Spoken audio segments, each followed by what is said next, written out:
Avec le sermon intitulé « Le royaume des cieux » où nous entrons par la foi, prenons le temps de penser à notre foi que Dieu nous a accordée. Si nous n'avons pas la foi, pouvons-nous entrer dans le royaume des cieux? Nous ne pouvons jamais y entrer.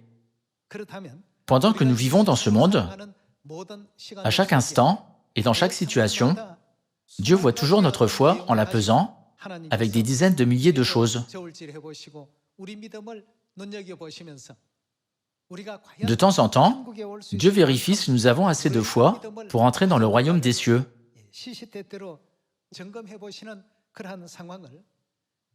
C'est ce que nous montre la vie dans le désert au temps de Moïse, il y a 3500 ans. Maintenant, nous marchons également dans le désert de la foi, n'est-ce pas? La relation entre le désert physique et le désert de la foi est celle de l'ombre et de la réalité. Les Israélites ont subi de nombreuses sortes d'épreuves dans le désert.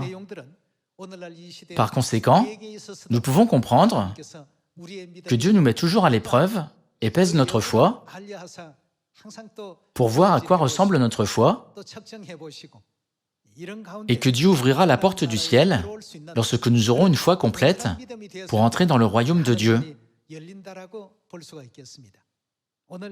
Aujourd'hui, étudions la foi à travers Hébreux chapitre 11. Voyons ensemble Hébreux chapitre 11, verset 1.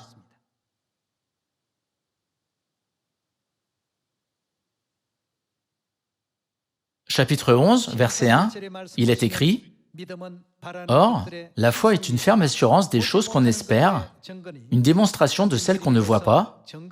Pour l'avoir possédée, les anciens ont obtenu un témoignage favorable. C'est par la foi que nous reconnaissons que l'univers a été formé par la parole de Dieu, en sorte que ce qu'on voit n'a pas été fait de choses visibles. » Passons au verset 6. « Or, sans la foi, il est, comment? Il est impossible de lui être agréable, car il faut que celui qui s'approche de Dieu croit que Dieu existe et qu'il est le rémunérateur de ceux qui le cherchent. » En ce qui concerne la foi, quel genre de foi nous devons avoir en premier? Dieu existe. Nous devons absolument avoir la foi en l'existence de Dieu. La Bible nous dit que nous devons croire que Dieu existe et qu'il est le rémunérateur de ceux qui le cherchent. Lorsque nous n'avons pas la foi en l'existence de Dieu, nous nous soumettons souvent à des situations physiques dans le monde physique qui sont visibles à l'œil nu.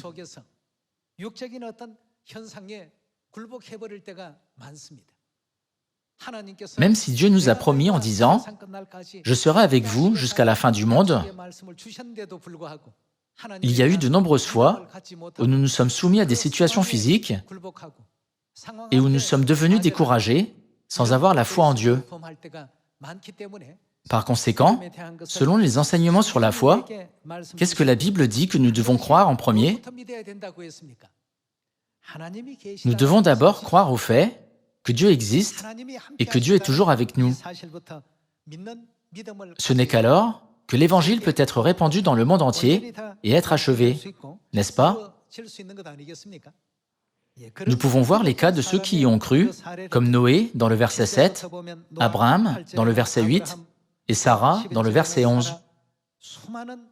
Dans la Bible, l'histoire de nombreux pères de la foi est écrite en continu. Dans le verset 24, il y a également l'histoire de Moïse.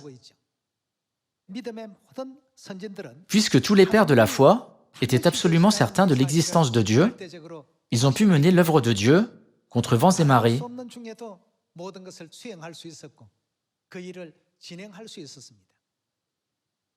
Récemment, j'ai visité les églises d'Amérique du Sud. À l'époque, la situation était instable. Ainsi, lorsque nous devions aller dans une autre ville, de nombreux membres se sont réunis et ont discuté pour savoir si nous pouvions y aller ou non. À la fin, l'un d'eux a dit « Pensons à ce que nous avons vécu jusqu'à ce jour. » Il a continué à dire À chaque moment où nous avons dit « c'est impossible, nous ne pouvons pas le faire », Dieu a aidé notre Église. Avez-vous oublié à quel point Dieu nous avait aidés? Cette fois aussi, si nous y allons, Dieu ouvrira sûrement le chemin. C'était la situation où ceux qui manifestaient et protestaient contre le gouvernement se rassemblaient et installaient divers obstacles pour empêcher les autres voitures de circuler. Donc, si nous avions bougé, nous aurions pu être en danger. C'était une situation tellement dangereuse. Cependant, chaque fois que nous avancions avec foi, Dieu nous conduisait en douceur sur le chemin que nous devions suivre en nous faisant éviter les situations dangereuses comme par magie. Que de telles situations se soient produites ou non, Dieu nous a permis de terminer tous nos programmes, tels que les cultes et les réunions unies, et de revenir en toute sécurité. Les membres nous ont avertis de ces situations, non pas parce qu'ils n'avaient pas la foi, mais parce qu'ils étaient préoccupés par notre sécurité. Cependant, comme Dieu a divisé la mer Rouge et a ouvert un chemin pour les Israélites, il ne bloquera jamais le chemin, mais il nous l'ouvrira. Après notre retour, l'équipe visiteuse, le chemin a été bloqué. En voyant cela, les membres ont été encore plus émus et encouragés. Ils ont réalisé que c'était une preuve indéniable que Dieu était avec nous à chaque étape de cette visite en Amérique du Sud. Pendant que nous vivons dans ce monde, il doit y avoir de nombreuses fois où nous essayons de tout discerner et de tout juger sur la base de ce que nous voyons à l'œil nu, sans croire au fait que Dieu est avec nous à chaque instant. Nous pouvons confirmer que le chemin de la foi que nous suivons dans le désert spirituel est vraiment similaire à l'époque où Moïse a essayé de conduire les Israélites à travers le désert pour entrer en Canaan il y a 3500 ans. Ouvrons Deutéronome, chapitre 8. Voyons Deutéronome, chapitre 8, verset 1.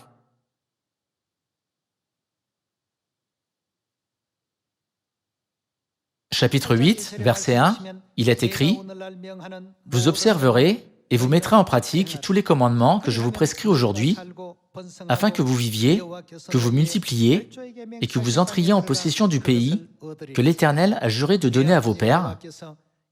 Souviens-toi de tout le chemin que l'Éternel, ton Dieu, t'a fait faire pendant ces 40 années dans le désert, afin de t'humilier et de t'éprouver, pour savoir quelles étaient les dispositions de ton cœur, et si tu garderais ou non ces commandements.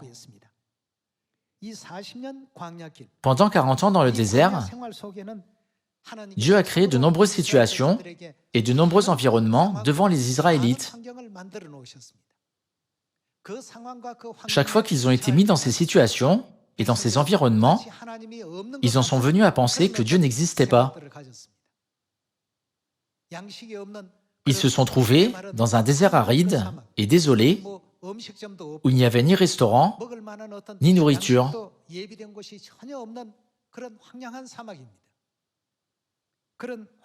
Lorsque Dieu les a laissés marcher dans un désert aussi désolé, ils ont commencé à se plaindre et à murmurer dès qu'il manquait de nourriture.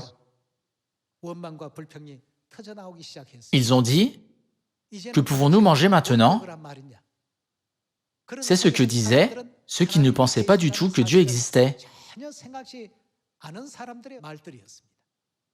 Nous ne pouvons jamais trouver la foi en ceux qui disent de telles paroles. Frères et sœurs, ceux qui ont la foi sont ceux qui n'oublient pas que Dieu existe, même dans les circonstances les plus défavorables. Ils peuvent être qualifiés de personnes de foi.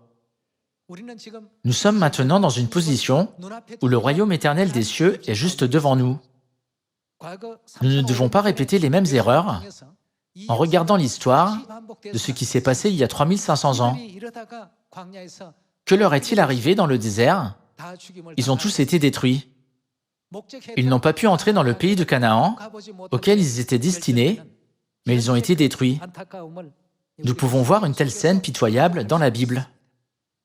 La distance géographique était courte et 10 jours suffisaient pour y arriver. Cependant, la distance spirituelle de leur foi était différente. Ils ont dû marcher pendant 40 ans pour y arriver. Qu'est-ce qui a causé cela? C'est leur foi qui a causé cela. Cela s'est produit parce que les Israélites n'avaient pas assez de foi pour entrer dans le pays de Canaan.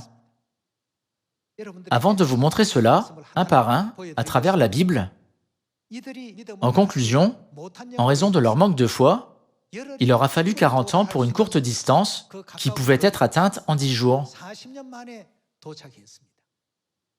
C'est vraiment dommage. De plus, bien qu'ils soient arrivés après 40 ans, ils n'ont pas fini en paix. La majeure partie de la première génération, qui était sortie d'Égypte, a été détruite. Seuls Josué et Caleb ont été autorisés à entrer dans le pays de Canaan. Derrière cela, la foi était à l'œuvre. Sans la foi, nous ne pouvons pas entrer dans le royaume de Dieu. Que signifie la foi dans Hébreux chapitre 11?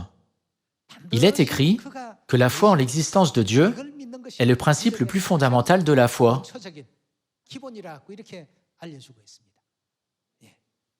Il faut croire que Dieu existe. Puisqu'ils ne le croyaient pas, ils se sont plaints et ont murmuré dans le désert parce qu'il n'y avait ni nourriture ni eau. Il est également écrit, « Parfois Dieu vous a humilié et parfois il vous a mis dans de nombreuses circonstances difficiles. » Dieu les a mis dans de nombreuses circonstances différentes et a observé leur foi dans ces circonstances. Aujourd'hui aussi, il y a beaucoup de choses comme cela dans notre vie quotidienne. Parfois, Dieu crée des circonstances dans lesquelles nous pouvons être obsédés par les angoisses de la vie. À ce moment-là, Dieu observe notre foi. Il discerne en pensant, croit-il à l'existence de Dieu ou non? Continuons avec le livre de Deutéronome. Voyons le verset 3. Il t'a humilié, qu'a-t-il fait d'autre? Il t'a fait souffrir de la faim, il t'a nourri de la manne que tu ne connaissais pas et que n'avaient pas connu tes pères, afin de t'apprendre que l'homme ne vit pas de pain seulement, mais que l'homme vit de tout ce qui sort de la bouche de l'Éternel. Ton vêtement ne s'est point usé sur toi, et ton pied ne s'est point enflé pendant ces 40 années. Reconnais en ton cœur que l'Éternel, ton Dieu, te châtie comme un homme châtie son enfant. Tu observeras les commandements de l'Éternel, ton Dieu, pour marcher dans ses voies et pour le craindre, car l'Éternel, ton Dieu, va te faire entrer dans un bon pays, pays de cours d'eau, de sources et de lacs, qui jaillissent dans les vallées et dans les montagnes, pays de froment, d'orge, de vignes, de figuiers et de grenadiers, pays d'oliviers et de miel, pays où tu mangeras du pain avec abondance, où tu ne manqueras de rien, pays dont les pierres sont du fer, et des montagnes duquel tu tailleras les reins. Lorsque tu mangeras et te rassasieras, tu béniras l'Éternel ton Dieu pour le bon pays qu'il t'a donné.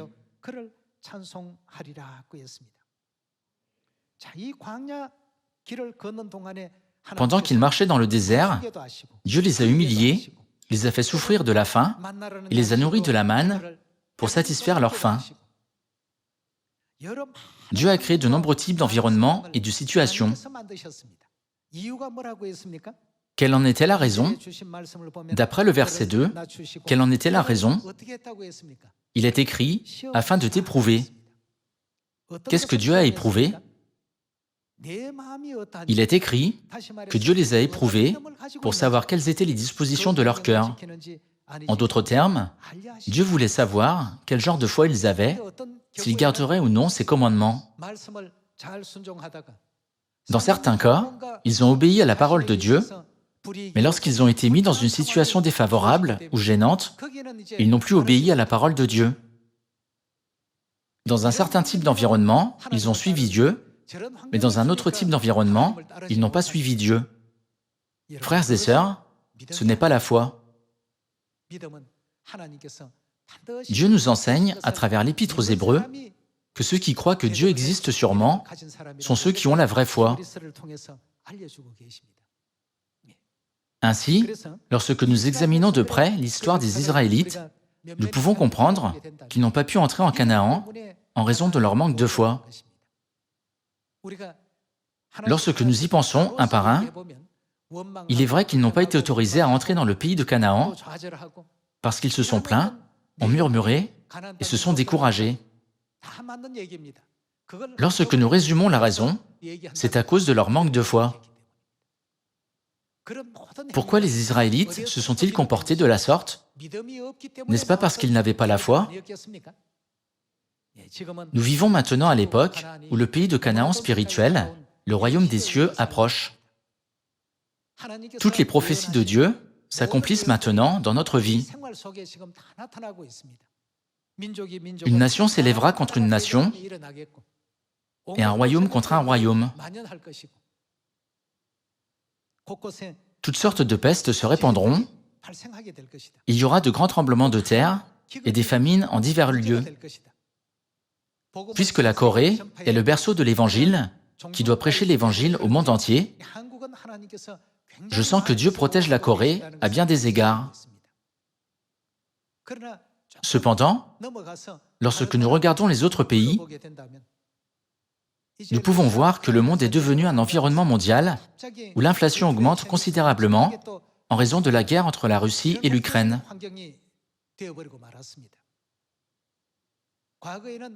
Dans le passé, nous pouvions acheter des biens avec $1. Mais maintenant, nous ne pouvons pas acheter les mêmes biens avec $2. Maintenant, nous devons garder notre foi en Dieu dans n'importe quelle situation. Quel que soit l'endroit où Dieu nous met, que ce soit le désert ou le vert pâturage, ne devrions-nous pas croire que Dieu existe et marcher avec lui sur le chemin joyeux du royaume des cieux? Par conséquent, quelles que soient les circonstances dans lesquelles nous nous trouvons, seuls ceux qui ont une foi ferme et inébranlable, bâtie sur le roc, peuvent entrer en Canaan, le royaume des cieux, n'est-ce pas? Dieu éprouve notre foi. Dieu t'a humilié et t'a éprouvé, il t'a fait souffrir de la faim et t'a nourri de la manne que n'avaient pas connue tes pères. Ton vêtement ne s'est point usé sur toi et ton pied ne s'est point enflé pendant ces 40 années.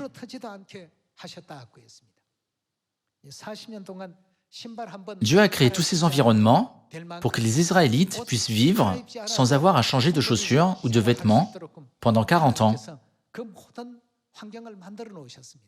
Lorsqu'ils sont sortis d'Égypte et sont entrés dans le désert, la distance qui les séparait de Canaan était de 10 jours. Par conséquent, ils ont préparé de la nourriture pour environ 1 mois. Cette distance pouvait être atteinte en 10 jours, mais ils ont préparé suffisamment de nourriture pour 1 mois en pensant que cela prendrait un peu plus de temps.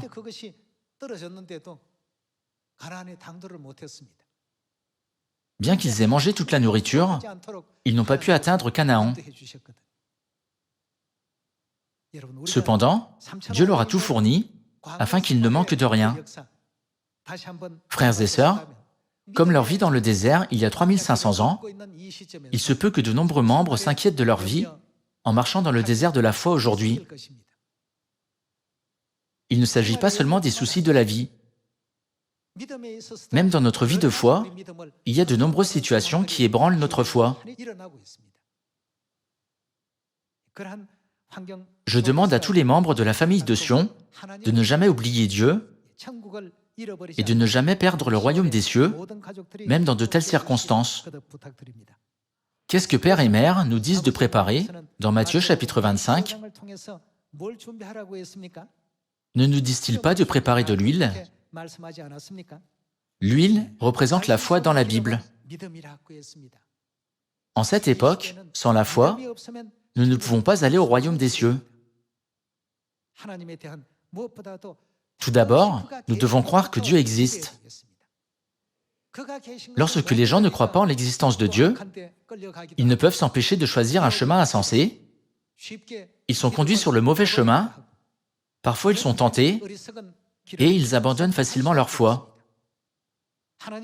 Lorsqu'ils comparaîtront devant le tribunal de Dieu, le dernier jour, ils seront tous désespérés. Pourquoi n'y ai-je pas cru?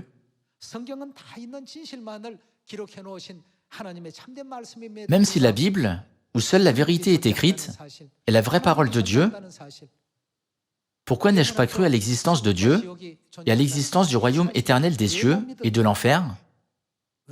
Pourquoi ai-je pris une décision aussi insensée? Ils auront des regrets à la fin. Nous devons avoir la foi. Pour que notre lampe remplisse correctement son rôle, nous ne devons pas seulement garder notre lampe de chrétien, mais la remplir de foi. Pour vivre correctement en tant que chrétien, peuple de Dieu et éloïste, par-dessus tout, la chose la plus essentielle dont nous avons besoin est d'avoir la foi. Voyons Matthieu chapitre 25, verset 1. Chapitre 25, verset 1, il est écrit « Alors le royaume des cieux sera semblable à 10 vierges qui, ayant pris leur lampe, allèrent à la rencontre de l'époux. 5 d'entre elles étaient folles et 5 sages. Les folles, en prenant leur lampe, ne prirent point. Qu'est-ce qu'elles ne prirent point? D'huile avec elles. Bien que ces personnes aient le titre de ceux qui croient en Dieu, elles n'ont pas rempli ce titre de foi. Par conséquent, la Bible les compare à ceux qui ont leur lampe, mais pas d'huile. Les lampes seraient-elles utiles? Elles deviennent inutiles et n'ont aucun rôle à jouer s'il n'y a pas d'huile. Les folles, en prenant leur lampe, ne prirent point d'huile avec elles. Verset 4. Mais les sages prirent. Que prirent-elles? Elles prirent avec leur lampe de l'huile dans des vases. Comme l'époux tardait, toutes s'assoupirent et s'endormirent. Au milieu de la nuit, on cria « Voici l'époux, allez à sa rencontre ». Alors toutes ces vierges se réveillèrent et préparèrent leurs lampes. Les folles dirent aux sages « Donnez-nous de votre huile, car nos lampes s'éteignent. » Les sages répondirent « Non, il n'y en aurait pas assez pour nous et pour vous. Allez plutôt chez ceux qui en vendent et achetez-en pour vous. » Pendant qu'elles allaient en acheter, l'époux arriva. Celles qui étaient prêtes entrèrent avec lui dans la salle des noces, et la porte fut fermée. Plus tard, les autres vierges vinrent et dirent « Seigneur, Seigneur, ouvre-nous. » Mais il répondit « Je vous le dis en vérité, je ne vous connais pas. » Dieu lui-même a donné cette parabole dans Matthieu chapitre 25, lorsqu'il est venu sur cette terre en chair. Pourquoi nous a-t-il donné cette parabole? Le jour où le Christ reviendra, nous aurons bien sûr besoin de la lampe. De quoi d'autre aurons-nous besoin pour recevoir le Christ avec sagesse? C'est l'huile qui fait fonctionner correctement la lampe. Par conséquent, s'il y a quelque chose qui fait de nous de vrais chrétiens, nous pouvons dire que c'est notre foi. Voyons Hébreux chapitre 3. Voyons le verset 14.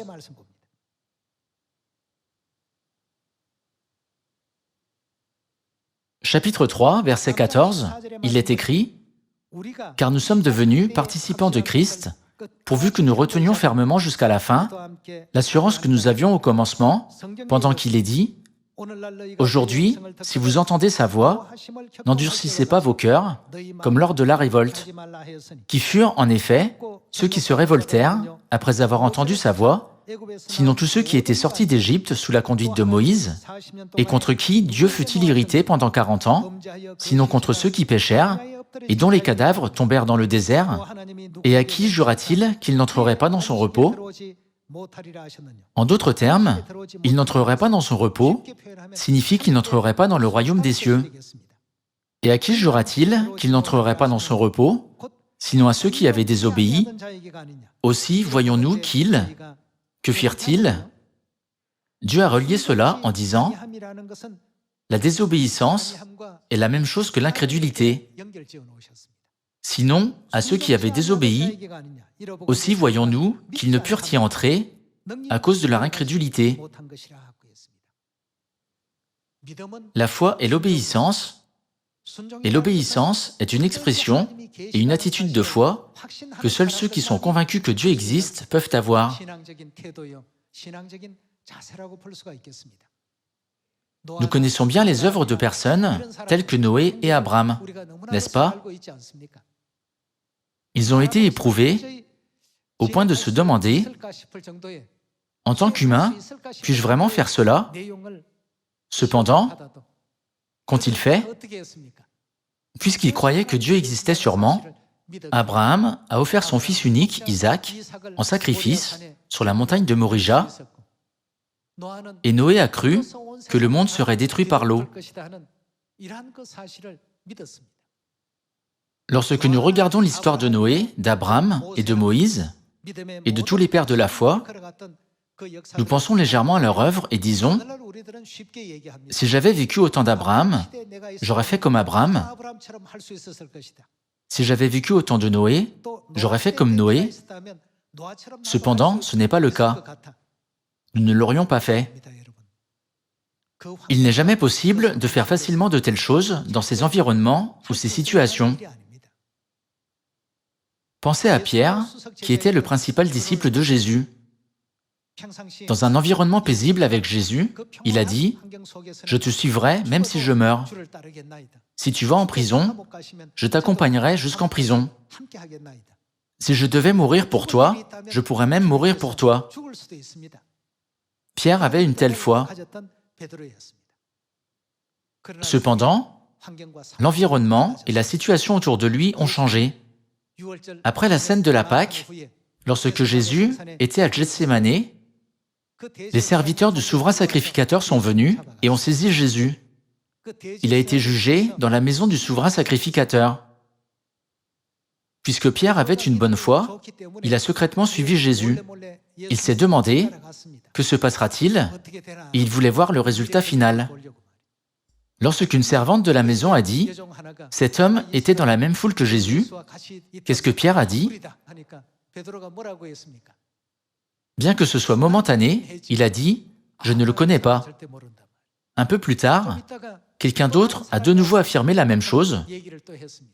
Une fois de plus, Pierre a secoué la tête et il a dit, « Je ne le connais pas ». Frères et sœurs, si nous ne renforçons pas notre foi peut avoir des différences en temps de paix et dans les situations où quelque chose se produit. Jésus n'a-t-il pas déjà prophétisé que Pierre le renierait 3 fois? Il a dit, « Avant que le coq chante, tu me renieras 3 fois. » Cependant, Jésus savait que cela s'était produit, non pas parce que Pierre n'avait pas la foi, mais parce qu'il ne pouvait pas échapper à la situation qui se produisait à ce moment-là. C'est pourquoi Jésus a même donné à Pierre l'occasion de se repentir 3 fois. Il lui a demandé 3 fois, « M'aimes-tu » ? « Oui, Seigneur, oui, Seigneur. Seigneur, tu sais bien que je t'aime. » Les circonstances peuvent nous être données à tout moment pour tester notre foi ou éprouver notre foi. À travers de nombreuses situations et sous le cycle constant de la tentation, nous nous tenons toujours sur la balance de Dieu. Chaque fois que cela se produit, la Bible dit que ceux qui n'ont pas assez d'huile de la foi sont insensés. C'est parce que leur foi est influencée par cette situation.